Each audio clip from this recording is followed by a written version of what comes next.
जय हिंद दोस्तों, आपका स्वागत है आपके अपने YouTube channel career with teaching पर। दोस्तों उम्मीद करता हूं कि आप सभी लोग स्वस्थ होंगे, मस्त होंगे और ज़बरदस्त होंगे और अपनी आगामी परीक्षाओं की तैयारी अच्छी तरीक़ा से कर रहे होंगे। जो भी दोस्त इस चैनल पर पहली बार आया है, इस चैनल को सब्सक्राइब करें और जिससे कि हमारी आने वाली न्यू वीडियो का नोटिफिकेशन सबसे पहले मिले। दोस्तों वीडियो पर शुरू से अंत तक बने रहें, यह वीडियो आपके लिए बहुत ही महत्वपूर्ण होने वाली है। दोस्तों इससे पहले वाले लेक्चर में हमने थोड़ा इकोनॉमिक्स का इंट्रोडक्शन के बारे में जाना था और कुछ दोस्तों उसमें मैंने आपको टॉपिक से भी थोड़ा बता दिया था, उसका आपको रिवीजन करा देता हूँ। फिर हम दोस्तों इस वीडियो में आगे नेक्स्ट पढ़ने वाले हैं। दोस्तों इससे पहले वाले लेक्चर में हमने इकोनॉमिक्स यानी कि अर्थशास्त्र के बारे में जाना था। यानी इकोनॉमिक्स की अगर हम बात करें तो इकोनॉमिक्स को दोस्तों हिंदी में हम अर्थशास्त्र कहते हैं। और अर्थशास्त्र का जो दोस्तों जहाँ से आया है नाम, यानी कि अर्थशास्त्र जहाँ से निकला है वो आपका दोस्तों एक अर्थशास्त्री थे जिनका नाम था, आपका अर्थशास्त्री नहीं कह सकते हो आप दोस्तों, एक एक विद्वान कह सकते हो उनको, जिनका नाम था कौटिल्य या विष्णुगुप्त के नाम से इनको जाना जाता था। इनको हम चाणक्य भी कहते हैं, जो कि एक तक्षशिला के तक्षशिला विश्वविद्यालय के एक अध्यापक थे। और इन्होंने एक ग्रंथ लिखा था जिसका नाम था अर्थशास्त्र, और यहीं से इस हिंदी में दोस्तों आपका अर्थशास्त्र नाम आया है। और इसी का जो इंग्लिश में नाम है वो दोस्तों आपका इकोनॉमिक्स है। अर्थशास्त्र को इकोनॉमिक्स कहा जाता है। और एक्चुअली में जो दोस्तों अर्थशास्त्र था, ये आपका चाणक्य का जो अर्थशास्त्र था, इस अगर अर्थशास्त्र का हिंदी में अनुवाद करते हैं तो इसका हिंदी में अनुवाद होता है अर्थधन शास्त्र। इसका दोस्तों संधि विच्छेद हो जाएगा और इसका अगर अर्थ निकालते हैं तो धन का अध्ययन करना कहलाता है। यानी धन का अध्ययन करना ही आपका अर्थशास्त्र कहलाता है, इसका ये मतलब निकलता है। और एक्चुअली में वास्तविक में दोस्तों जो चाणक्य का जो अर्थशास्त्र ग्रंथ था, इसके बारे में इसका जो संबंध था वो आपका राजनीति यानी पॉलिटी से संबंधित था।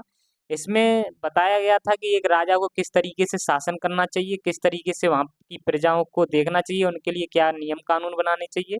और थोड़ा बहुत दोस्तों उसमें धन के बारे में भी बताया गया था। लेकिन दोस्तों ज़्यादा जो संबंधित थे उसमें नियम कानून यानी कि राजनीति से संबंधित था। और इसको दोस्तों अर्थशास्त्र को जो इंग्लिश में कहा जाता है वो इकोनॉमिक्स कहा जाता है। और इकोनॉमिक्स की अगर हम बात करते हैं तो इकोनॉमिक्स कहाँ से निकला है दोस्तों, एक यूनानी भाषा का एक शब्द था जिसका नाम था ओइकोनोमिया। दोस्तों इकोनॉमिक्स को का एक इकोनॉमिक्स जो आपका निकला है, जो आपका इकोनॉमिक्स जो निकला है दोस्तों, एक यूनानी भाषा है। और यूनानी भाषा का एक शब्द है ओइकोनोमिया। ओइकोनोमिया से ही दोस्तों आपका इकोनॉमिक्स शब्द निकला है। और अगर हम दोस्तों इकोनोमिया में अगर हम इसका अर्थ जानते हैं, हिंदी में अगर इकोनोमिया का अर्थ जाने तो इसमें इसका जो अर्थ होता है वो होता है संसाधनों का प्रबंधन करना। संसाधनों का संसाधनों का प्रबंधन करना। अब दोस्तों संसाधन तो आप सभी जानते हो कि हमारे पास अभी तो फिलहाल अब हमारे पास बहुत सारे संसाधन हैं। जैसे दोस्तों, जैसे मैं आपको पढ़ा रहा हूँ, जैसे मेरे पास मोबाइल है, लैपटॉप है, उससे मैं आपको पढ़ा रहा हूँ दोस्तों। यानी मोबाइल से दोस्तों मैं आपको पढ़ा रहा हूँ, ये भी मेरे पास एक संसाधन है। मेरे पास जो दोस्तों जो पेन है उससे मैं आपको पढ़ा रहा हूँ, वो भी एक तरीके का संसाधन है। और इंटरनेट से जो वीडियो मैं अपलोड करता हूँ एक तरीके का, ये भी मेरे पास संसाधन है। और जैसे दोस्तों आप समझ सकते हो, जैसे हमारे पास जैसे दोस्तों एग्जाम्पल में आप कह सकते हो कोई हमारे पास कोई खेत है, उसमें जो भी दोस्तों उगाया जाता है, उस जो भी उगाया जाता है, जो भी पैदा किया जाता है, जो भी अनाज पैदा करते हैं, तो एक दोस्तों आपके पास ये खेत भी एक तरीके का संसाधन है। अब दोस्तों ये संसाधन जो हैं, यानी ये जो रिसोर्सेज हैं, ये हमारे पास सीमित मात्रा में है। ये दोस्तों जो रिसोर्सेज हैं ये हमारे पास सीमित हैं।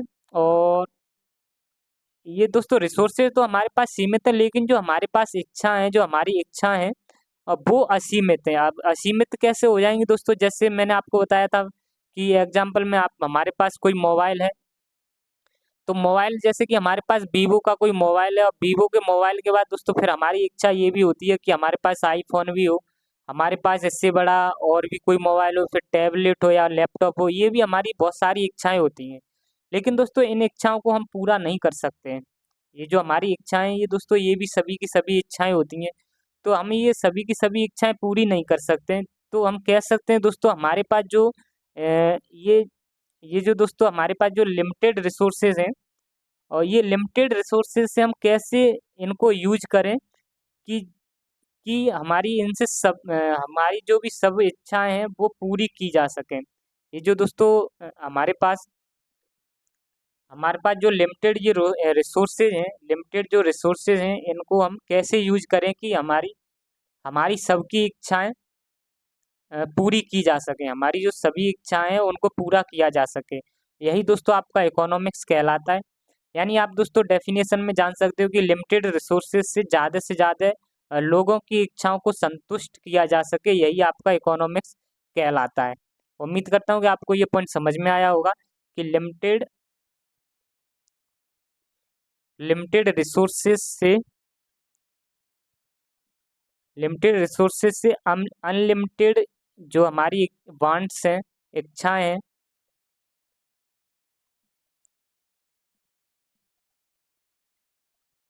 अनलिमिटेड वांट्स को पूरा करने का प्रबंधन पूरा करने करने का प्रबंधन पूरा करने के प्रबंधन को ही हम दोस्तों अर्थशास्त्र कहते हैं।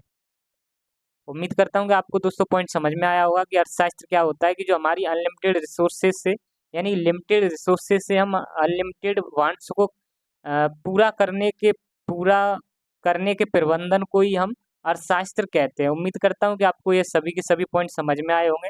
और साथ ही साथ में हमने दोस्तों इसमें जाना था जो हमारी दोस्तों मैंने आपको बताया था जो हमारी व्यष्टि और समष्टि के बारे में भी आपको बताया था। ये क्या होता है समष्टि, यानी कि व्यष्टि मैंने आपको बताया था क्लासिफिकेशन ऑफ इकोनॉमिक्स के वर्गीकरण के बारे में बताया था। इसका वर्गीकरण जो किया था रैगनर फ्रिस्क ने किया था। इसका रैगनर फ्रिस्क एक अर्थशास्त्री थे। इन्होंने दोस्तों व्यष्टि अर्थशास्त्र और समष्टि अर्थशास्त्र में इन दो भागों में इनको बांटा था इकोनॉमिक्स को। व्यष्टि अर्थशास्त्र में हम दोस्तों आप व्यक्तिगत यानी कि एक व्यक्ति की, एक कंपनी की ही बात करते हैं, उसकी आय, उसकी व्यय, उसके उपभोग की ही बात करते हैं। लेकिन हम समष्टि में दोस्तों संपूर्ण अर्थव्यवस्था के बारे में बात करते हैं। चाहे आपके दोस्तों जैसे महंगाई है दोस्तों, ये पूरे देश की समस्या है, तो हम महंगाई के बारे में बात करेंगे। आपकी दोस्तों जो बजट है, बजट पूरे देश का बनता है, हम बजट के बारे में बात करें। बेरोजगारी है जो दोस्तों, अनएम्प्लॉयमेंट है, पूरे देश की समस्या है, इसके बारे में बात करेंगे। तो ये आपका समष्टि अर्थशास्त्र हो जाता है।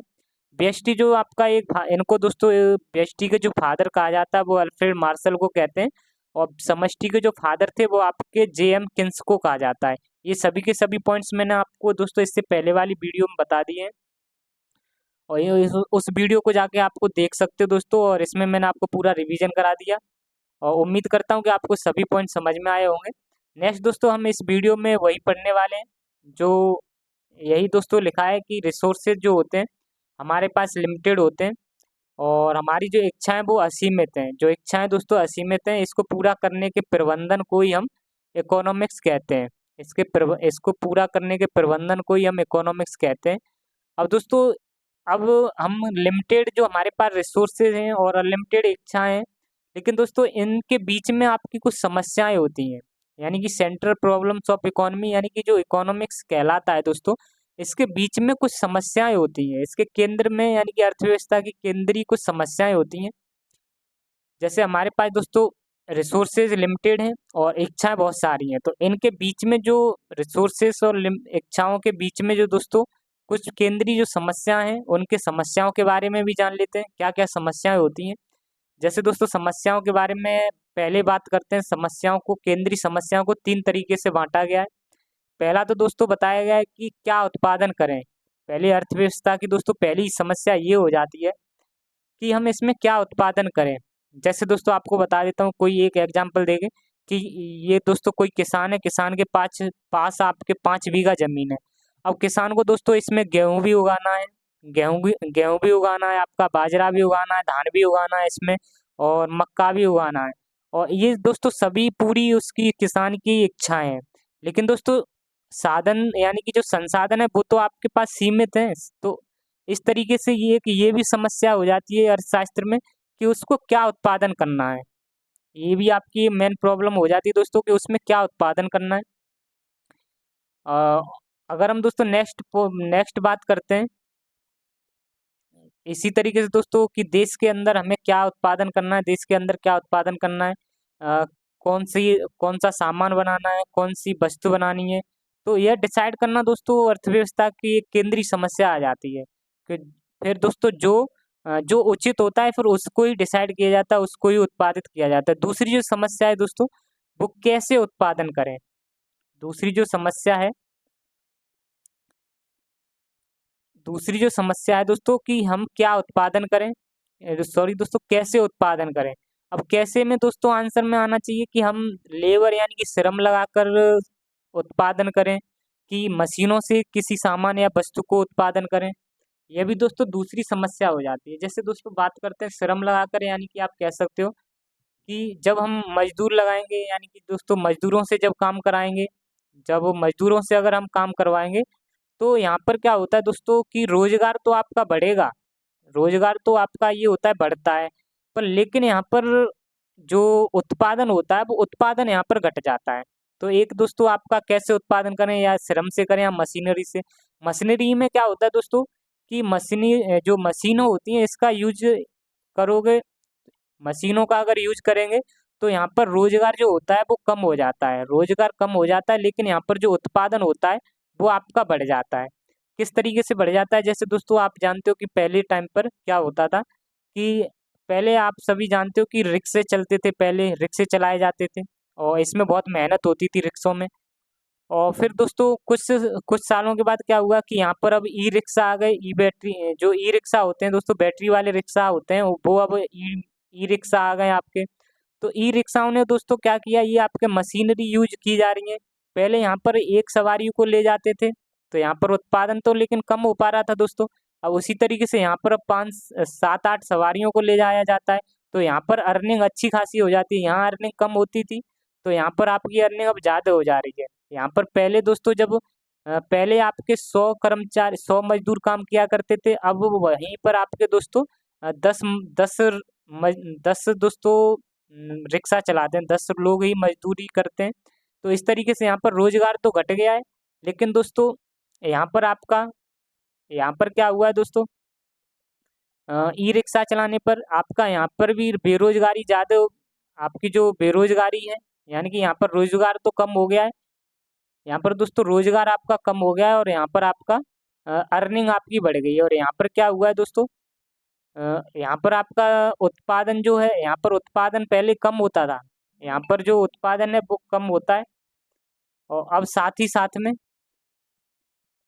मजदूरों यहाँ पर अब रोजगार भी कम होने लगा है। तो यही मेन समस्या हो जाती है कि श्रम से उत्पादन किया जाए कि आपका मशीनों से उत्पादन किया है। ये भी एक आपकी अर्थव्यवस्था की केंद्रीय समस्या है। जैसे दोस्तों उम्मीद करता हूँ कि आपको पॉइंट समझ में आया होगा। जब हम मशीनों का प्रयोग करते हैं तो रोजगार आपका कम हो जाएगा, यानी कि लोग यहाँ पर कम हो जाएंगे। फिर मशीनें जब यूज करते हैं तो दोस्तों यहाँ पर उत्पादन ज़्यादा बढ़ जाता है, क्योंकि दोस्तों मशीनें आधा रोजगार घटा देती हैं, लोगों का काम आसान कर देती हैं। और पहले दोस्तों आपके रिक्शा चलाते थे तो यहाँ पर मजदूर यहाँ पर जो था उत्पादन कम हुआ करता था, लेकिन दोस्तों रोजगार यहाँ पर बढ़ता था। अब मशीनें आपकी आ गई हैं तो यहाँ पर दोस्तों ये दोनों ही बेकार हो गए, आपका रोजगार भी यहाँ पर कम कर दिया और यहाँ पर दोस्तों आमदनी यानी कि अर्निंग तो होती ही नहीं है। नेक्स्ट अगर हम पॉइंट के बारे में बात करें कि प्रोड्यूस प्रोड्यूस के बारे में, यानी किसके लिए उत्पादन करें। अब दोस्तों ये भी आपकी तीसरी केंद्रीय समस्या है। पहली समस्या थी क्या क्या उत्पादन करना है, दूसरी समस्या थी कैसे उत्पादन करना है, कि आपका श्रम से उत्पादन करना है कि मशीनों से उत्पादन करें, और दूसरी है किसके लिए उत्पादन करें। अब दोस्तों हमारे भारत में यानी देश में, हमारे देश में दो तरीके के लोग रहते हैं, दो तरीके के लोग रहते हैं। पहले तो दोस्तों आपके हमारे देश में एक तो आपके अमीर अमीर भी आदमी रहते हैं और गरीब भी आदमी रहते हैं। अब दोस्तों दोनों तरीके के आदमी आदमी रहते हैं, दोनों तरीके के लोग रहते हैं, गरीब भी अमीर भी।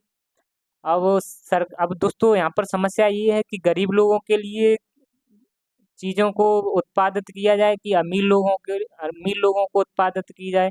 अब गरीब लोगों की जो ज़रूरतें होती हैं वो रोटी कपड़ा मकान की ज़रूरत होती है, और अमीर जो आदमी होते हैं दोस्तों, हालांकि इनके पास तो पैसा, ये तो पैसे ही वाले होंगे ही, तो इनके लिए जो ज़रूरतें ज़्यादा होंगी, इनको आईफ़ोन चाहिए, इनको कार चाहिए, इनकी यानी कि लग्ज़री लाइफ़ ये चाहते हैं। इनकी जो लाइफ़ होनी चाहिए वो आपकी लग्ज़री होनी चाहिए और गरीब आदमी को केवल रोटी और कपड़ा, मकान चाहिए। तो जो उत्पादन करना है, वो आप गरीब आदमी के लिए करना है। आपको जो उत्पादन करना है वो गरीब आदमी के लिए करना है। इसकी ज़रूरत यानी गरीब आदमी की ज़रूरत को ध्यान में रखकर या फिर इसकी इसकी ज़रूरतों को ध्यान में रखकर आपको उत्पादन करना है कि फिर अमीर आदमी के ज़रूरतों को ध्यान में रखकर उत्पादन करना है। तो ये भी तीसरी समस्या हो जाती है। तो यहाँ पर आपको गरीब को भी देखना है, अमीर को भी देखना है, तो इसमें किसके लिए किसकी ज़रूरतों को ध्यान में रखा जाए। तो ये आपकी 3 मेजर अर्थव्यवस्था की सेंट्रल प्रॉब्लम्स हैं। अब दोस्तों, अब उत्पादन भी किया जाएगा, उत्पादन के क्या-क्या कारक होते हैं? अब हम किसी भी चीज़ को जब उत्पादन किया जाता है, प्रोडक्शन किया जाता है, तो उसके क्या-क्या साधन होते हैं, क्या-क्या उत्पादन होते हैं? जो उत्पादन जो होता है दोस्तों, किसी भी देश में 2 चीज़ों का ही होता है। कोई भी उत्पादन हो दोस्तों, वो किसी भी देश में 2 चीज़ों का उत्पादन होता है। पहला आपका वस्तु का होता है, जिसे गुड्स कहते हैं। दूसरा जो उत्पादन होता है, वो आपका सेवा यानी कि सर्विस का होता है। एक तो वस्तु का उत्पादन होता है, दूसरा सेवा का उत्पादन होता है। अब दोस्तों वस्तु का और आपका सेवा का क्या मतलब होता है? अगर हम दोस्तों गुड्स के बारे में बात करें, तो गुड्स में आप गुड्स के उत्पादन की बात करें या सेवा के उत्पादन की बात करें। गुड्स में दोस्तों क्या होता है कि कोई भी सामान हमारे हाथ में आता है, उसको हम दोस्तों गुड्स कहते हैं। और इसमें हम दोस्तों वस्तुओं को छू सकते हैं। जो वस्तुओं का जो उत्पादन किया जाता है, इसमें वस्तुओं को छू सकते हैं और इसमें हम दोस्तों जो सेवाएँ होती हैं उनको महसूस कर सकते हैं। जैसे कि आपको मैं एक तरीके से दोस्तों पढ़ा रहा हूँ और जो भी पढ़ा रहा हूँ वो आपके दिमाग में भी जा रहा है और इसको आप दोस्तों पकड़ नहीं रहे हो, इसको मतलब आप ये आपको सभी चीज़ फ़ील होती हैं। जैसे दोस्तों जैसे जब किसी डॉक्टर के पास जाते हैं तो डॉक्टर के पास दोस्तों उसको डॉक्टर डॉक्टर हमको दोस्तों प्रिस्क्रिप्शन जब लिखता है यानी वो देखता है हमको, तो वो दोस्तों एक फीस चार्ज करता है, तो वो अपनी सेवाएं दे रहा है। तो ये दोस्तों आप उसकी सर्विस हो गई। जब हम कहीं जब जब दोस्तों हम मेडिकल पर दवाई लेने जाते हैं, तो वो दवाई हमको हाथ में देता है, वो दोस्तों गुड्स हो जाता है, वो गुड्स कहलाता है। वो इसी को मैं कह रहा हूँ दोस्तों, सेवाओं को हम महसूस कर सकते हैं और वस्तुओं को हम वस्तुओं को हम छू सकते हैं। दोस्तों मैं आपको पढ़ा रहा हूँ, मैं भी एक तरीके से आपको सेवा दे रहा हूँ, तो यह भी दोस्तों आपकी सर्विस हो गई एक तरीके से। और डॉक अगर दोस्तों वही वही अगर मैं दोस्तों या डॉक्टर हो कोई भी हो, अगर फीस लेता है, फीस चार्ज करता है, वो अपनी सेवा की लेता है, यानी कि उसने सेवा दी है आपको तो उसकी फीस लेता है। मेडिकल में आप दोस्तों रुपए जब देते हो तो उसके बदले वो आपको वस्तु देता है, यानी कि दवाई देता है, जिसको आप पकड़ के लाते हो, वो आपकी वस्तु हो गई यानी गुड्स हो गई। तो यही दोस्तों आपको ध्यान में रखने हैं, ये सारे पॉइंट ध्यान में रखने हैं। अब दोस्तों वस्तु यानी उत्पादन करने के लिए किन-किन चीज़ों की ज़रूरत होती है उसके बारे में भी बात कर लेते हैं। जैसे दोस्तों आपको कोई भी उत्पादित कर रहे हो, कोई भी वस्तु को अगर आप बना रहे हो तो उसके लिए किस-किस चीज़ की ज़रूरत पड़ती है। जैसे अगर हमें दोस्तों घर बनाना है, एग्ज़ाम्पल में दोस्तों आप समझो, जैसे कि अगर हमें कोई चीज़ उत्पादन करनी है, मान लो कि हमको घर बनाना है, तो घर बनाने के लिए हमको किस-किस चीज़ की ज़रूरत पड़ेगी? घर बनाने के लिए दोस्तों हमें क्या-क्या चाहिए? सबसे पहले तो आपको दोस्तों चाहिए, सबसे पहले हमारे पास मिस्त्री होना चाहिए, अच्छा-सा मिस्त्री हो। और दूसरा दोस्तों हमको यहाँ पर सीमेंट, ईंट हो गई, बालू हो गई और इन सब की ज़रूरत पड़ेगी। ये सभी चीज़ होनी चाहिए। और भी दोस्तों बहुत सारी चीज़ों की ज़रूरत पड़ती है। इस तरीके से हम दोस्तों घर का निर्माण कर पाते हैं।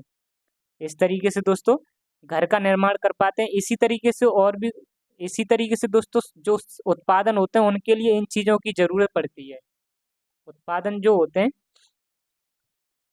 उत्पादन जो होते हैं दोस्तों उनको इन चीज़ों की ज़रूरत पड़ती है। सबसे पहले अगर हम बात करते हैं, अगर हमें किसी चीज़ को अगर उत्पादन करना है किसी चीज़ का, अगर कोई वस्तु हमको बनानी है तो उसके लिए हमें दोस्तों 4 चीज़ों की ज़रूरत पड़ती है। पहली दोस्तों आपकी लैंड हो गई। पहली तो हमें दोस्तों मान के चलो हमको दोस्तों फैक्ट्री लगानी है, हमको एक कोई फैक्ट्री लगानी है। अगर अगर हमें दोस्तों फैक्ट्री लगानी है तो फैक्ट्री लगाने के लिए सबसे पहले हमारे पास ज़मीन होनी चाहिए। अगर हमें दोस्तों कोई वस्तु बनानी है या वस्तु बनानी है, उसके लिए हमको चार चीज़ों की ज़रूरत होनी चाहिए। सबसे पहले हमें दोस्तों फैक्ट्री अगर लगानी है तो फैक्ट्री लगाने के लिए हमें सबसे पहले ज़मीन यानी कि भूमि की ज़रूरत पड़ती है। और भूमि दोस्तों जो होती है वो आपकी किसान किसान की होती है। किसान से हम या तो दोस्तों या तो भूमि आपकी होगी या तो हम किराए पर लेंगे। यही होता है दोस्तों भूमि का। और अगर हम दोस्तों नेक्स्ट पॉइंट के बारे में बात करें, फैक्ट्री लगाएंगे तो फैक्ट्री में काम करने वाले यानी जॉब करने वाले लोगों की भी ज़रूरत पड़ेगी। तो यहाँ पर दोस्तों मजदूर यानी कि लेबर की भी ज़रूरत पड़ेगी। अब दोस्तों श्रम जो होता है लेबर होता है, लेबर जो होती है दोस्तों श्रम होते हैं। श्रम जो होता है वो आपका दो तरीके का होता है। एक तो दोस्तों मेहनत का जो काम करते हैं यानी कि जो दो आप जानते हो भट्टे पर जो काम करते हैं मेहनत का। एक तो आपका श्रम एक तरीके का ये हो गया। दूसरा आपका मेंटल वाला वर्क होता है जो टीचर पढ़ाते हैं दोस्तों, वो एक श्रम हो गया। और इन दोनों को दोस्तों श्रम के बदले कुछ ना कुछ मजदूरी भी मिलती है दोनों को। इसके बदले दोस्तों मजदूरी भी मिलेगी। और यहाँ पर दोस्तों अगर हम किसी भी लैंड या किसी भी से भी ज़मीन लेंगे किसी भी किसान से, या उसकी हमको दोस्तों किराया भी देना पड़ेगा। तो यहाँ पर लैंड लेने पर दोस्तों आपको ज़मीन, और यहाँ पर किसी भी अगर हम श्रम को लगा रहे हैं मजदूर को लगा रहे हैं उसकी हम मजदूरी भी देते हैं। तीसरी पॉइंट के बारे में बात करें दोस्तों, यहाँ पर आपके रुपए से संबंधित बात की जाती है। यहाँ पर जब रुपए होंगे तो दोस्तों हम फैक्ट्री में अपनी मशीनें भी खरीद सकते हैं, मशीनें भी ला सकते हैं। और जैसे हम दोस्तों जो किसान यहाँ पर किसान किसान जो खेती करता है उसके पास जो ट्रैक्टर होता है, ट्रैक्टर भी एक तरीके की किसान की पूंजी होती है दोस्तों। किसान की एक तरीके की पूंजी होती है, क्योंकि किसान भी एक तरीके से दोस्तों ट्रैक्टर जो चलाता है वो कहीं ना कहीं उसकी एक पूंजी होती है ट्रैक्टर। और ये सभी चीज़ यानी फैक्ट्री लगाने की दोस्तों जो व्यवस्था ये सभी चीज़ों की कर रहा है। यह जो विचार आता है जिसके दिमाग में, उस व्यक्ति को हम दोस्तों उद्यमिता कहते हैं। उस व्यक्ति को यानी कि इन सभी चीज़ों की जो व्यवस्था कर रहा है, जिसके दिमाग में यह विचार आया है, यानी कि जो फैक्ट्री लगाने की जो दोस्तों रिस्क ले रहा है, जो मालिक है, उसको हम एंटरप्रेन्योरशिप यानी कि उद्यमी उद्यमी कहते हैं। उद्यमिता कह सकते हो या उद्यमी कह सकते हैं। उम्मीद करता हूँ कि आपको सभी के सभी ये पॉइंट समझ में आए होंगे। अगर आप दोस्तों किसी से ज़मीन लेते हो किराए पर, या किसी किसान से ज़मीन ले रहे हो, या खुद की ज़मीन जब होती है, या किसी से ज़मीन जब लेते हो, तो इसके बदले में हम उस व्यक्ति को किराया देते हैं पर मंथ पर ईयरली, या आपके जिस तरीके से आप दोस्तों किराया दे सकते हो उस तरीके से दोस्तों हम उस ज़मीन के बदले उसको किराया देते हैं। और दोस्तों अगर हम उत्पादन के लिए कोई भी फैक्ट्री लगाने के लिए अगर हम उत्पादन के लिए किसी से ज़मीन ले रहे हैं, तो उसको हमें नॉर्मली है कि उसको रेंट देना पड़ेगा। जब हम रूम पर भी रहते हैं तो उसका रेंट देते हैं। तो इसी तरीके से अगर हम किसी से भूमि भी लेंगे तो उसका किराया देना पड़ता है। अगर हम दोस्तों किसी भी श्रमिक को यानी कि किसी लेबर को लगा रहे हैं अगर हम अपनी फैक्ट्री में, तो उस श्रमिक को उसके श्रम के बदले हमें मजदूरी देनी पड़ती है। वो जो मेहनत कर रहा है उसके बदले उसको वेजेज यानी कि मजदूरी भी देनी पड़ेगी। जैसे हम तो किस कहीं पर पढ़ाते हैं तो वहाँ पर भी एक तरीके से मजदूरी कर रहे हैं, तो वो मजदूरी के बदले हमें सैलरी देता है, मजदूरी देता है। तो इस तरीके से दोस्तों लेबर को भी वहाँ पर मजदूरी दी जाती है। अब दोस्तों पूंजी जो होती है, पूंजी के बदले क्या होता है, अगर आपने पूंजी या फैक्ट्री लगाओगे तो ये तो है नहीं कि आपके पास पूंजी इकट्ठी रहेगी। कहीं ना कहीं आप बैंक से ही लोगे। अब जैसे दोस्तों जो किसान होता है, किसान क्या करता है कि किसान भी खेत को किराए पर लेता है, भूमि पर लेता है। तो किसान किसान क्या करता है, किसान की जो पूंजी होती है वो ट्रैक्टर होता है। ट्रैक्टर को भी वो दोस्तों कहीं ना कहीं ईएमआई पर लेता है, कहीं ना कहीं से दोस्तों किसी कंपनी से ट्रैक्टर को ईएमआई पर लेता है। और उसके बदले इससे ट्रैक्टर फिर दोस्तों किसान क्या करता है कि उस ट्रैक्टर की ईएमआई भरने यानी कि ब्याज देता रहता है, हर मंथ उसको ब्याज देता है। उसी तरीके से दोस्तों कोई भी फैक्ट्री वाला होता है तो वो बैंक से लोन लेगा। तो लोन लेने के बाद दोस्तों हर मंथ या कैसे भी वो आपका ब्याज इंटरेस्ट भी पे करता है। इस तरीके से उसको सब चीज़ें करने के बाद दोस्तों जब वो उद्यमी होता है, जब उसका दोस्तों फैक्ट्री चलने लगती है तो उसके बाद उसको प्रॉफिट यानी कि लाभ होता है। तो दोस्तों जो मालिक होगा फिर मालिक को आपका लाभ होने लगता है, तो यहीं पर आपके किसान को भी फिर दोस्तों लाभ होगा, क्योंकि उसकी फसल अच्छी जाएगी, कटेगी उसके बाद। ये पॉइंट आपको दोस्तों समझने। अब नेक्स्ट पॉइंट के बारे में बात करते हैं दोस्तों, टाइप्स ऑफ इकोनॉमी, यानी अर्थव्यवस्था के प्रकार। अर्थव्यवस्था के प्रकार के बारे में बात करें तो दोस्तों अर्थव्यवस्था के भी अलग अलग तरीके की होती है। हर देश की अलग अलग अर्थव्यवस्था होती है। जैसे कि हमारी कॉलोनी में भी दोस्तों, आप जहाँ रहते हो, आप गांव या कहीं सिटी में, तो आप किसी भी कॉलोनी में देखोगे हर अलग अलग तरीके के घर बने होते हैं, अलग अलग मंजिल के घर बने हुए होते हैं। तो उसी तरीके से दोस्तों हर अलग अलग देशों की भी अलग अलग अर्थव्यवस्था होती है। यानी दोस्तों अर्थव्यवस्था अलग अलग तरह की होती है। और जैसे कि दोस्तों अगर हम बात करते हैं कि नियंत्रण के आधार पर, on the basis of control, नियंत्रण के आधार पर व्यवस्था किस तरीके की होती है। अब दोस्तों नियंत्रण के आधार पर, अब ये जैसे कि मान के चलो ये हमारा घर है, कोई भी घर हो दोस्तों, यहाँ पर भी एक घर मान लो। अब इन घरों पर जो कंट्रोल रहेगा दोस्तों, या तो आपके पापा का रहेगा या तो आपका मम्मी का रहेगा। और एक घर ऐसा है कि दोस्तों यहाँ पर आपके पापा और मम्मी दोनों का कंट्रोल रहेगा। तो जैसे दोस्तों आपका पापा का कंट्रोल रहता है या मम्मी का कंट्रोल रहता है या पापा मम्मी दोनों का कंट्रोल रहता है, इसी तरीके से दोस्तों इन ये अर्थव्यवस्था भी हैं कि इन पर किन किन चीज़ों का नियंत्रण रहता है। तो नियंत्रण के आधार पर हम अर्थव्यवस्थाओं के बारे में जानेंगे। सबसे पहले अगर हम बात करते हैं, यानी दोस्तों इन अर्थव्यवस्थाओं पर किन चीज़ों का कंट्रोल रहेगा, तो पहले अगर हम बात करें, पहली जो अर्थव्यवस्था है, अ, आपके अर्थव्यवस्था के अलग अलग प्रकार हैं। पहला जो प्रकार है वो आपका पूंजीवादी है। और इस पूंजीवादी पर दोस्तों, पूंजीवादी अर्थव्यवस्था पर किसका कंट्रोल रहेगा, यानी दोस्तों यहाँ पर जो उत्पादन के जो साधन है, उत्पादन जो वस्तु की जाएगी उस पर किस चीज़ का कंट्रोल रहेगा, और कौन किसके लिए उत्पादन उत्पादन किया जाएगा, और ये सब दोस्तों कौन डिसाइड करेगा। तो वो दोस्तों उसके बारे में बताएंगे। पूंजीवादी अर्थव्यवस्था में ये सब देखने को मिलता है। जैसे जैसे आप सभी जानते हो कि जैसे हमारे जो ये घर होते हैं, अगर हमें दोस्तों घर हो गए या चाहे प्लॉट हो गए, तो यहाँ पर ये प्लॉट वगैरह ये अगर पापा खरीदना चाहते हैं, तो ये डिसीजन कौन लेगा, ये पापा या मम्मी कौन डिसीजन लेगा कि क्या प्लॉट खरीदा जाए कि आपका खेत खरीदा जाए। मान के चलो कि हमारे जो पापा हो गए ये हमारी सरकार हो गए, और अगर मम्मी की बात करें तो ये प्राइवेट सेक्टर हो गए।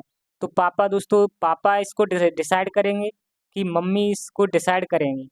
तो हम पूंजीवादी अर्थव्यवस्था में दोस्तों यही जानेंगे कि आपके जो प्राइवेट सेक्टर इस चीज़ को निर्धारण करेंगे कि आपके सरकार यानी कि गवर्नमेंट सेक्टर इस चीज़ को निर्धारण करेंगे कि इसमें क्या बनना है, क्या उत्पादन होना है, क्या किसके लिए उत्पादन होना है।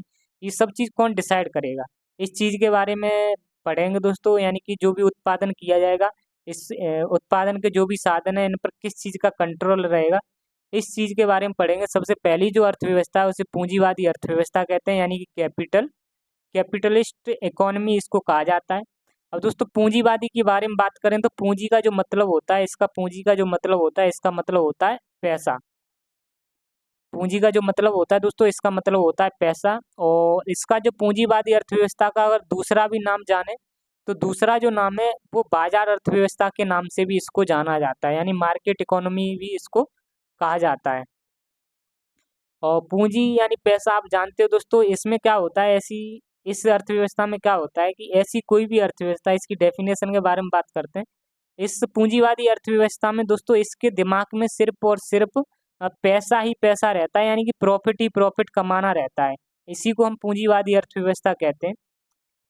और दोस्तों ये पूंजीवादी अर्थव्यवस्था ऐसी अर्थव्यवस्था है, आपको ये याद रखना है कि यहाँ पर सिर्फ पैसे पैसे की ही बात होगी, पैसे यानी कि लाभ लाभ की ही सिर्फ बात होगी। ऐसी अर्थव्यवस्था जिसके दिमाग में सिर्फ और सिर्फ पैसा ही पैसा हो, उसी अर्थव्यवस्था को हम पूंजीवादी अर्थव्यवस्था कहते हैं।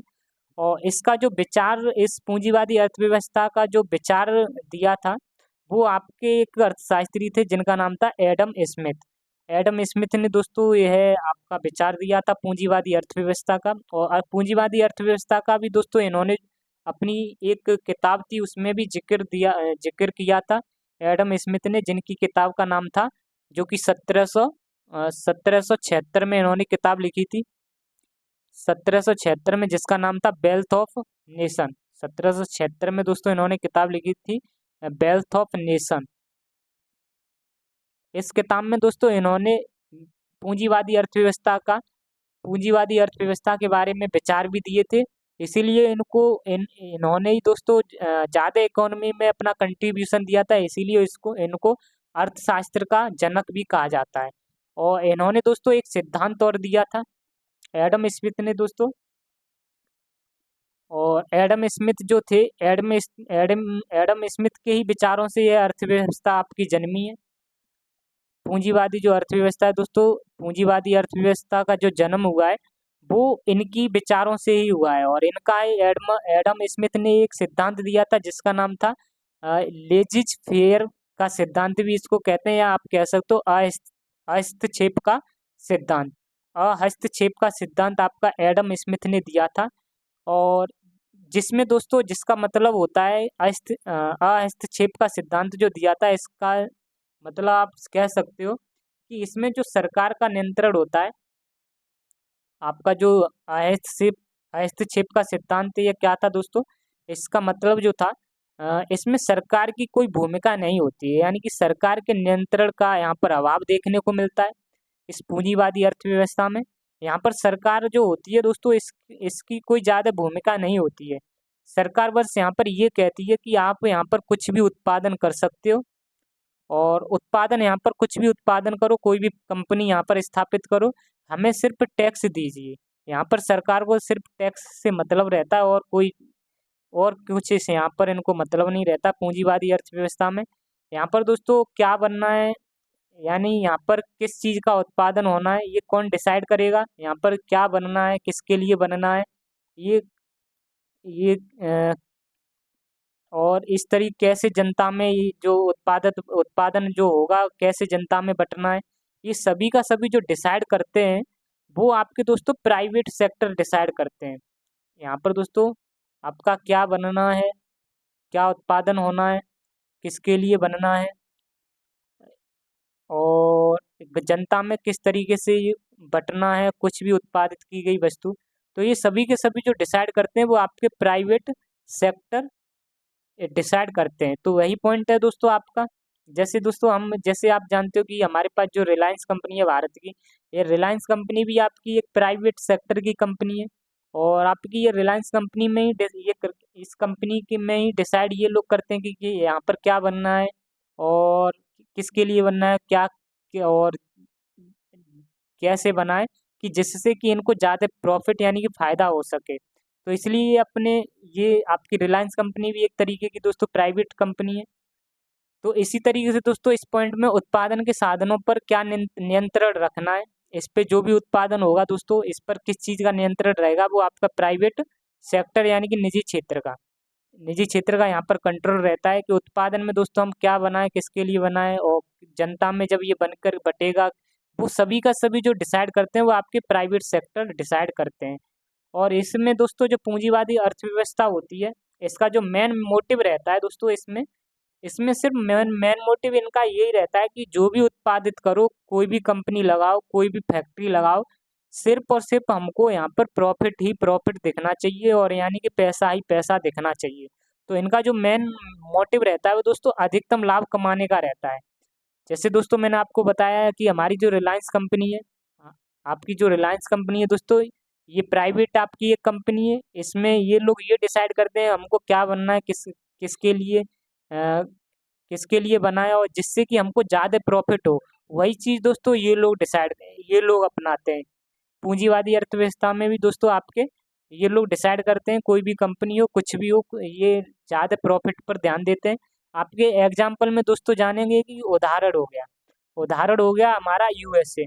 यूएसए में जो दोस्तों अर्थव्यवस्था है वो आपकी पूंजीवादी अर्थव्यवस्था है, कैपिटलिस्ट इकोनॉमी है।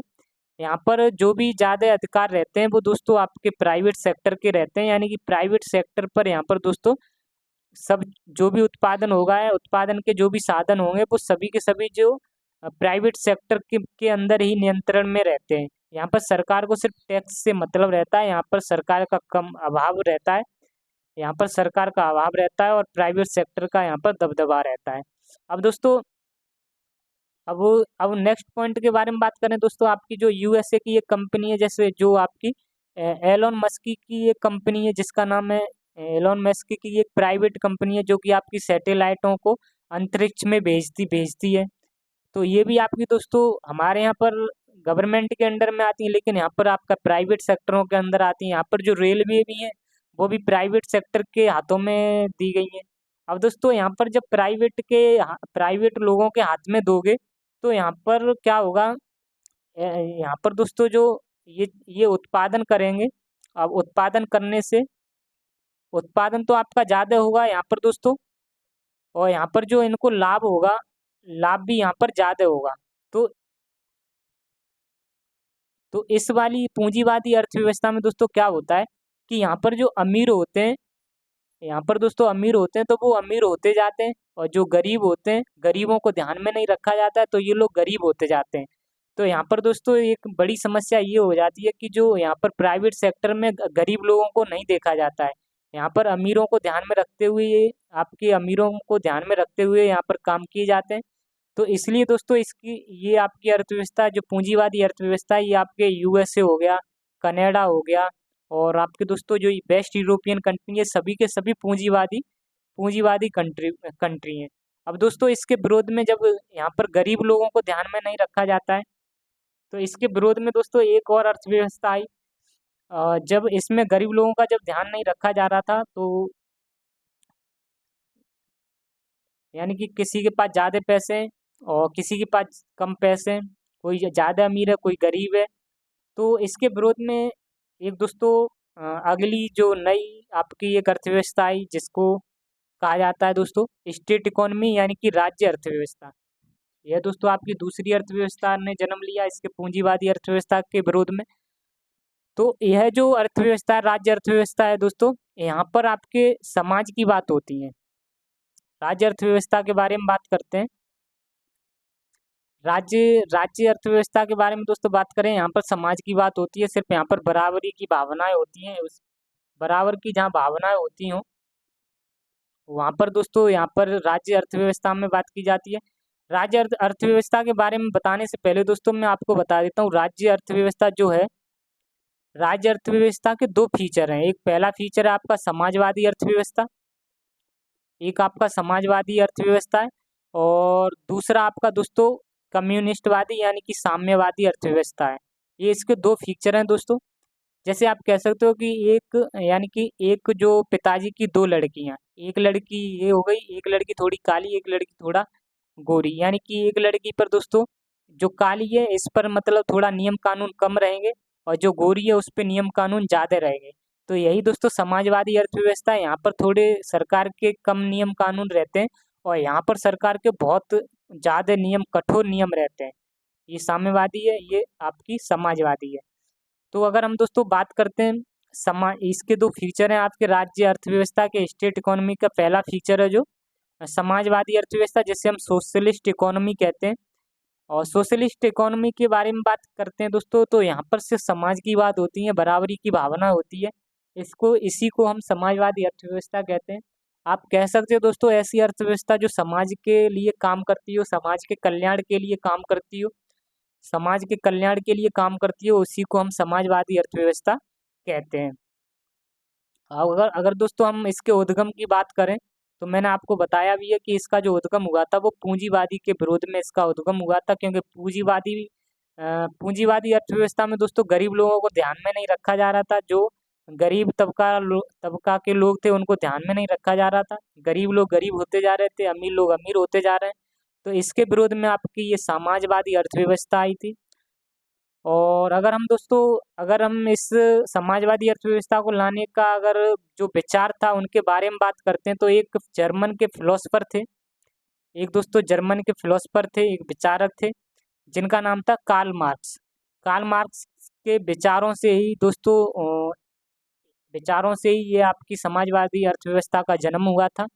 और कार्ल मार्क्स ने एक किताब लिखी थी जिसका नाम था दास कैपिटल। और दास कैपिटल में दोस्तों यहाँ पर आपका समाजवादी अर्थव्यवस्था के बारे में ही इन्होंने दास कैपिटल किताब में बताया है। और यहाँ पर जो उत्पादन के जो साधनों पर जो नियंत्रण रहता है, जो कंट्रोल रहता है, वो सब कुछ सरकार के हाथों में रहता है। यहाँ पर नेक्स्ट पॉइंट के बारे में बात करें दोस्तों, यहाँ पर जो उत्पादन के साधनों पर जो नियंत्रण रहता है, क्या उत्पादन करना है, किसके लिए उत्पादन करना है, फिर जनता में कैसे बंटना है। तो ये कोई भी दोस्तों ऑब्जेक्ट, कोई भी वस्तु, किसी का भी हम प्रोडक्शन कर रहे हैं, तो वो सब कंट्रोल जो रहता है वो आपका सरकार के हाथों में रहता है। और सरकार यानी कि गवर्नमेंट आप कहते हो दोस्तों। और सरकार को ही हम दोस्तों सार्वजनिक क्षेत्र यानी कि पब्लिक सेक्टर के नाम से भी जानते हैं। यहाँ पर आपका सब कुछ जो भी रहेगा वो सरकार के हाथों में रहता है।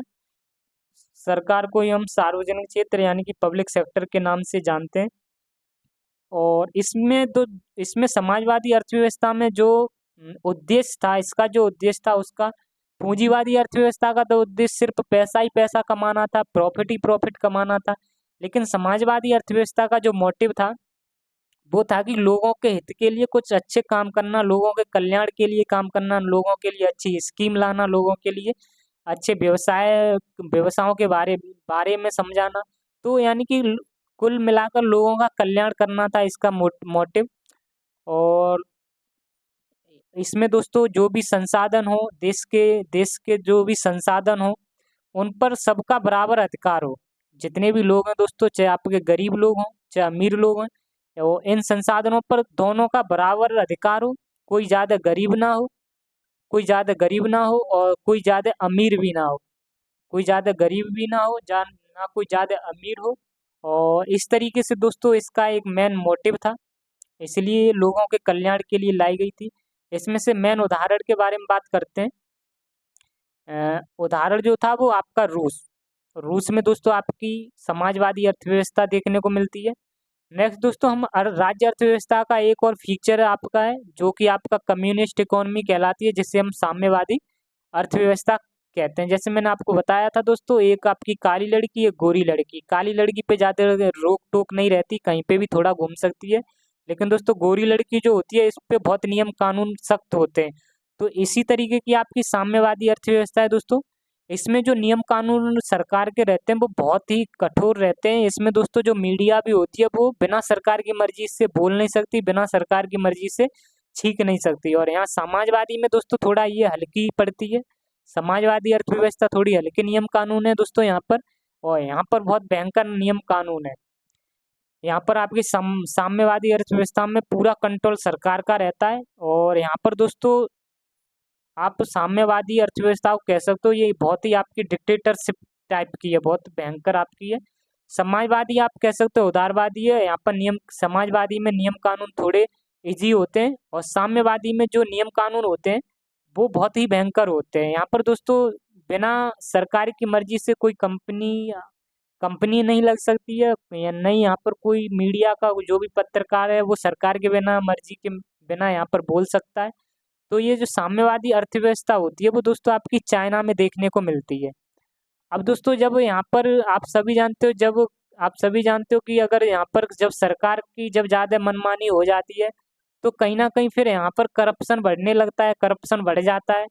और फिर एक तरीके से कह सकते हो कि सरकार की डिक्टेटरशिप बन जाती है, तानाशाही चलने लगती है।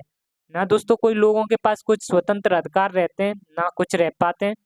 तो यहाँ पर दोस्तों लोग स्वतंत्र ही नहीं रहेंगे तो कुछ अच्छी तरीक़ा से कर ही नहीं पाएंगे। तो इसके लिए इसके विरोध में दोस्तों यानी कि जब आप फिलहाल आपका दोस्तों ये 21वीं सदी चल रहा है, नेक्स्ट इससे पहले 20वीं सदी था। 1900 के लगभग में दोस्तों एक टाइम पर आपकी मंदी आई थी, 1920 से लेकर 1930 के बीच में दोस्तों ये मंदी आई थी, यानी डिफ्लेमेशन आया था दोस्तों, मंदी कहते हैं जिसे। तो उस टाइम पर दोस्तों एक नई अर्थव्यवस्था ने जन्म लिया था, जहाँ पर दोस्तों नियम कानून पोलाइट रहे, नियम भी हो दोस्तों और थोड़े बहुत नहीं हो, यानी कह सकते हो कोई गवर्नमेंट का भी हाथ हो और दूसरा आपका प्राइवेट के हाथों में भी हो। यानी दोस्तों यहाँ पर फिर एक नई नई अर्थव्यवस्था ने जन्म लिया। और यहाँ पर एक नई जो अर्थव्यवस्था ने जन्म लिया इसका नाम था आपका मिक्स्ड इकोनॉमी, यानी कि जिसे हम मिश्रित अर्थव्यवस्था कहते हैं। दोस्तों तीसरी जो अर्थव्यवस्था थी हमारी मिश्रित अर्थव्यवस्था यानी मिक्स्ड इकोनॉमी थी। और यहाँ पर जो भी कोई भी उत्पादन होना था, क्या बनना है और किसके लिए यानी क्या उत्पादन करना है और कैसे उत्पादन होना है, किसके लिए उत्पादन होना है और कैसे जनता में बंटना है। इस तरीके का जो भी दोस्तों जो भी कंट्रोल रहेगा इस पे, जो ये जो जिसके कंट्रोल रहेगा इस चीज में दोस्तों, आपके ये जो चीजें होती हैं दोस्तों वो आपकी मिश्रित अर्थव्यवस्था में देखने को मिलेंगी। इस पर आपके कह सकते हो कि प्राइवेट और आपके पब्लिक सेक्टर दोनों का कंट्रोल रहता है। यहाँ पर दोस्तों आपके जो क्या बनना है क्या नहीं बनना है, ये जो कंट्रोल रहेंगे वो आपके प्राइवेट के हाथों में भी रहता है और यहाँ पर गवर्नमेंट के हाथों में भी रहता है। प्राइवेट यानी निजी क्षेत्र, पब्लिक यानी कि गवर्नमेंट क्षेत्र, यहाँ पर दोनों के हाथ में रहेगा। जैसे दोस्तों भारत में एक कंपनी है, सरकारी कंपनी है, जो BSNL है। BSNL दोस्तों आपकी एक सरकारी कंपनी है। और इसी तरीके से दोस्तों आपकी एक जियो हो गया, वोडाफोन VI हो गया और आइडिया, यानी कि ये सभी की निजी कंपनियां हैं। तो यहाँ पर दोस्तों आपकी यहाँ पर जो उत्पादनों में जो उत्पादन जो होंगे उनमें आपका गवर्नमेंट का भी हाथ रहेगा और आपका दोस्तों पब्लिक का भी हाथ रहता है। जहाँ आप कह सकते हो दोस्तों जिस जगह पर दोनों दोनों मिलकर काम करें, जहाँ पर मिलकर दोनों दोनों लोग मिलकर काम करते हैं, ऐसी अर्थव्यवस्था को हम मिश्रित अर्थव्यवस्था कहते हैं। यहाँ पर दोनों का सेंस आप प्राइवेट हो गया और आपका पब्लिक हो गया। पब्लिक सेक्टर और दोस्तों प्राइवेट सेक्टर अगर दोनों मिलकर काम करते हैं तो उस अर्थव्यवस्था को मिश्रित अर्थव्यवस्था के नाम से जानते हैं। उम्मीद करता हूँ कि आपको ये पॉइंट समझ में आया होगा। और यह मिश्रित अर्थव्यवस्था जो जिसके जिसके दिमाग से ये विचार जो आया था वो एक अर्थशास्त्री थे, जे एम किन्स ने यह दोस्तों मिश्रित अर्थव्यवस्था का कॉन्सेप्ट दिया था। और ये जो मिश्रित अर्थव्यवस्था है दोस्तों, अगर हम इसके बारे में बात करते हैं, अर्थव्यवस्था की अगर हम इसके उत्पादन के साधनों पर नियंत्रण के बारे में बात करें तो इसमें दोस्तों दोनों दोनों का कंट्रीब्यूशन होता है। आपका प्राइवेट सेक्टर यानी कि निजी क्षेत्र और आपका दोस्तों इसमें पब्लिक सेक्टर जिसे हम सार्वजनिक क्षेत्र या गवर्नमेंट गवर्नमेंट यानी सरकार भी कह सकते हैं।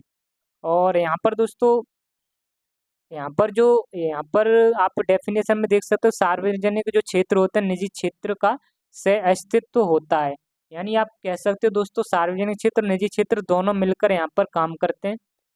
और अगर हम दोस्तों इसके मोटिव के बारे में बात करें, इसके उद्देश्य के बारे में बात करें, तो इसके दो दो उद्देश्य होते हैं। यहाँ पर दोस्तों पहला, यहाँ पर आपके दोनों उद्देश्य होते हैं। पहला तो हमें दोस्तों जो समाजवादी में देखने को मिल रहा था लोगों का कल्याण, और दूसरा पूंजीवादी में प्रॉफिट देखने को मिल रहा था। तो यहाँ पर आपका लोगों का भी कल्याण देखने को मिलता है और हमारा दोस्तों प्रॉफिट भी को भी ध्यान में रखा जाता है। ये अर्थव्यवस्था दोस्तों मिश्रित अर्थव्यवस्था चाहती है कि यहाँ पर लोगों का कल्याण हो, यानी कि गरीब लोगों का फायदा हो। और यहाँ पर दोस्तों जो हमें यहाँ पर दोस्तों आपके जो भी कंपनियां हैं उनसे भी हमें लाभ, यानी कि रुपए पैसे भी पैसों का भी लाभ हो। जैसे दोस्तों भारत में जो पब्लिक सेक्टर है यानी कि जो सरकार है, वो वो भारत में दोस्तों लोगों के कल्याण के लिए क्या क्या काम करती है। जैसे लोगों के कल्याण के लिए जैसे दोस्तों दुनिया भर की स्कीमें लाती है, जैसे दुनिया भर की आपकी योजनाएं लाती है। जैसे आपकी प्रधानमंत्री आवास योजना हो गई, इसमें भी लोगों का कल्याण हो गया। जनधन योजना हो गई दोस्तों, आपके खाते खुलवाए जा रहे थे, ये भी लोगों के कल्याण के लिए हो रही थी। सेवा योजना हो गई। और दोस्तों जो भी राशन दिया जाता है, जैसे जो भी 10-15 रुपए किलो जो भी राशन दिया जाता है, जो कि आपके सार्वजनिक वितरण प्रणाली के तहत गेहूं चावल चीनी बांटी जाती है, ये सभी लोगों के कल्याण के लिए काम किए जाते हैं। यहाँ पर आप कह सकते हो जो गरीबों के कल्याण के लिए सरकार यहाँ योजनाएं बनाती है। और दोस्तों यहाँ पर लाभ को भी ध्यान में रखा जाता है, लोगों का कल्याण को भी ध्यान में रखा जाता है। यहाँ पर दोस्तों सरकार का जो काम होता है वो निचले श्रेय के लोगों को निचले श्रेय के लोगों को निचले सिरा का जो तबका है दोस्तों, वो सरकार उन्हें रिजर्वेशन देती है कि आप लोग आगे बढ़ सकें। सरकार चाहती है कि उनका कल्याण हो। ये सभी के सभी दोस्तों पर आपकी सरकार यानी कि सार्वजनिक क्षेत्र के काम होते हैं। और प्राइवेट सेक्टर में दोस्तों आप जानते ही हो कि यहाँ पर लाभ लाभ ज़्यादा देखने को मिलता है प्राइवेट क्षेत्र में। और नेक्स्ट अगर हम बात करते हैं दोस्तों, जैसे हमारा प्राइवेट क्षेत्र में आप निजी क्षेत्र में जैसे अंबानी अडानी अडानी क्या चाहते हैं कि उनकी कंपनियां ज़्यादा से ज़्यादा लाभ कमाएं। तो यहाँ पर दोस्तों सरकार यानी कि लोक कल्याणों के लिए काम करती है और जो प्राइवेट होती है वो लाभ के लिए काम करती है। ये चीज़ें दोस्तों हमें भारत में देखने को मिलती हैं, आपकी मिक्स्ड इकोनॉमी। भारत हो गया दोस्तों, बांग्लादेश हो गया, पाकिस्तान हो गया, यहाँ पर हमको मिक्स्ड इकोनॉमी देखने को मिलती है। उम्मीद करता हूँ कि आपको ये सभी के सभी पॉइंट समझ में आए होंगे। अब कुछ क्वेश्चन कर लेते हैं दोस्तों। पहला जो क्वेश्चन है, अर्थशास्त्र, अर्थव्यवस्था की मूल समस्याएं क्या थी। मैंने आपको बताया था क्या उत्पादन करना है, कैसे उत्पादन करना है, किसके लिए उत्पादन करना है, इसके बारे में निर्णय करना आपका अर्थव्यवस्था की जो सेंट्रल प्रॉब्लम्स थी उनके बारे में बताया था। नेक्स्ट अगर हम बात करें भारतीय अर्थव्यवस्था किस तरीके की है, आपकी मिश्रित अर्थव्यवस्था है, इसका राइट आंसर हो जाएगा। नेक्स्ट क्वेश्चन के बारे में बात करें, मिश्रित अर्थव्यवस्था से तात्पर्य है, मिश्रित अर्थव्यवस्था से क्या तात्पर्य है। यहाँ पर दोस्तों सार्वजनिक और आपके निजी क्षेत्र दोनों मिलकर काम करते हैं, सह अस्तित्व में यानी दोनों मिलकर काम करते हैं। और नेक्स्ट क्वेश्चन के बारे में बात करें दोस्तों, हम जो हमारी दोस्तों लाइसेंस फेयर प्रणाली किसकी विशेषता होती है, तो आपकी सरकार की कोई हस्तक्षेप निम्नलिखित में कौन सा लाइसेंस फेयर प्रणाली की एक विशेषता है। दोस्तों कुछ ऑप्शन दे देता हूँ। कुछ ऑप्शन में दोस्तों, कुछ ऑप्शन में से आपका एक ऑप्शन जो है राइट आंसर है, सरकार का कोई हस्तक्षेप नहीं होता है। ये आपका दोस्तों किस प्रणाली में देखने को मिलता है, हमको पूंजीवादी अर्थव्यवस्था में। आपकी दोस्तों पूंजीवादी हो गई, मिश्रित अर्थव्यवस्था हो गई, साम्राज्यवादी हो गई, और एक में दोस्तों ये आपका एक ऑप्शन हो गया, दूसरा ये वो हो गया, तीसरा ये हो गया। तो आपका दोस्तों नॉर्मल बात है कि पूंजीवादी अर्थव्यवस्था में ही सरकार कोई हस्तक्षेप नहीं कर सकती है। तो लाइसेंस फेयर का जो अहस्तक्षेपी सिद्धांत जो दिया था वो आपका एडम स्मिथ ने दिया था। तो इसमें क्या था, बताया गया था सरकार कोई हस्तक्षेप नहीं कर सकती है। नेक्स्ट क्वेश्चन है, अर्थव्यवस्था में सभी उत्पादन संसाधन सरकार के स्वामित्व और नियंत्रण में होते हैं। यहाँ पर दोस्तों कौन सा आपकी अर्थव्यवस्था हो जाएगी, समाजवादी अर्थव्यवस्था। नेक्स्ट क्वेश्चन है, एक समाजवादी अर्थव्यवस्था का मुख्य उद्देश्य क्या होता है। मुख्य उद्देश्य दोस्तों क्या होता है, लोगों का कल्याण करना। इसका राइट आंसर हो जाएगा दोस्तों लोगों का कल्याण करना। उम्मीद करता हूँ कि दोस्तों ये सभी आपको पॉइंट समझ में आए होंगे। अगर पॉइंट समझ में आए हैं तो दोस्तों वीडियो को लाइक करें और चैनल को सब्सक्राइब जरूर करें, और मिलते हैं आपसे नेक्स्ट वीडियो में। आज के लिए इतना ही। जय हिंद, जय भारत, जय माँ सरस्वती।